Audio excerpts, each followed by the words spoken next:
Resistance to bacterial diseases.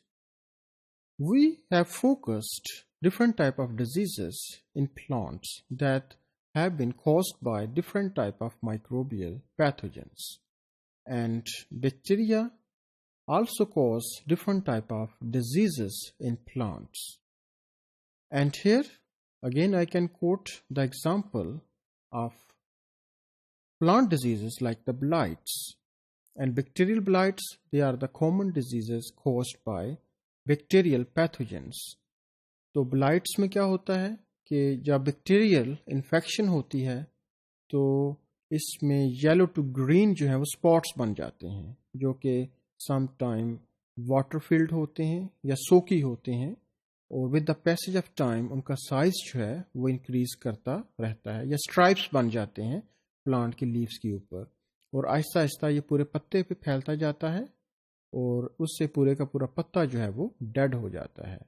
तो ज़्यादातर blights जो हैं या बैक्टीरियल ब्लाइट्स जो हैं इन केस ऑफ राइस वो पत्ते के ऊपर होती हैं और स्टेम में ये इतनी रिपोर्टेड नहीं है. तो बैक्टीरियल ब्लाइट्स की वजह से अगर हम राइस की एग्जांपल दें तो अराउंड 250 मिलियन पर एनम का जो नुकसान है वो रिपोर्ट किया गया है. So bacterial blights, they are economically very important because it can influence the crop yield. As I mentioned about the rice, that there may be around $250 million annual loss that is caused by bacterial blights.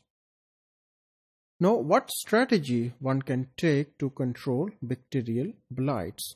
So it has been observed that some wild type species of the rice, they have certain cluster of genes that are more resistant as compared to commercial varieties, and those complex genes, they can be used to manage or to transform the commercially important rice varieties. तो इसमें जो IR24 एक variety है जो कि तैयार की गई, जो वाइल्ड टाइप राइस है जो कि ज़्यादा रेजिस्टेंट थी, उसकी जीन लेके इसको ट्रांसफॉर्म करवाया गया, तो इसने बैक्टीरियल ब्लाइट के अगेंस्ट ज़्यादा रेजिस्टेंस शो की.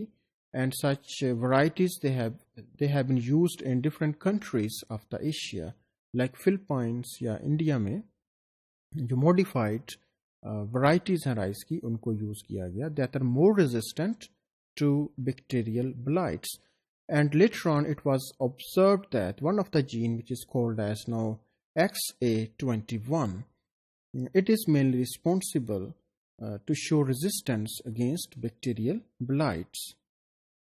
XA21 जीन को दूसरी जीन्स के साथ भी कंबाइन किया गया है. मसलन some genes that are related to insecticidal properties, के इंसेक्ट को किल करने वाली जीन्स, तो इसको इंसेक्ट जीन के साथ XA21 को कंबाइन किया गया ताकि ये ना सिर्फ बैक्टीरियल ब्लाइट्स को कंट्रोल करें बल्कि राइस को प्रोटेक्ट करें दूसरे जो इंसेक्ट हैं जो कि राइस पे अटैक करते हैं उनसे भी. So it is having dual function, two functions it is going to perform such modified or transgenic crops, that protection against bacterial blights or some insects. But it has been observed that with the passage of time, like the antibiotic resistance problem is in animal like in human, there are some pathogens, they become resistant against certain antibiotics with the passage of time.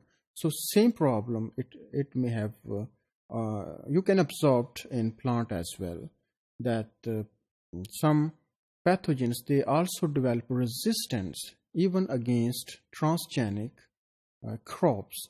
So for this purpose, different combinations of the transgenic plants that carry different set of anti-insect genes or some resistance against the bacterial blights, it must be considered to develop transgenic plants. So for this purpose, XA21, it has also been combined with ferredoxin gene that provide resistance against Pseudomonas infection. So variety of combinations one can develop as an alternative strategy. to cope bacterial blights.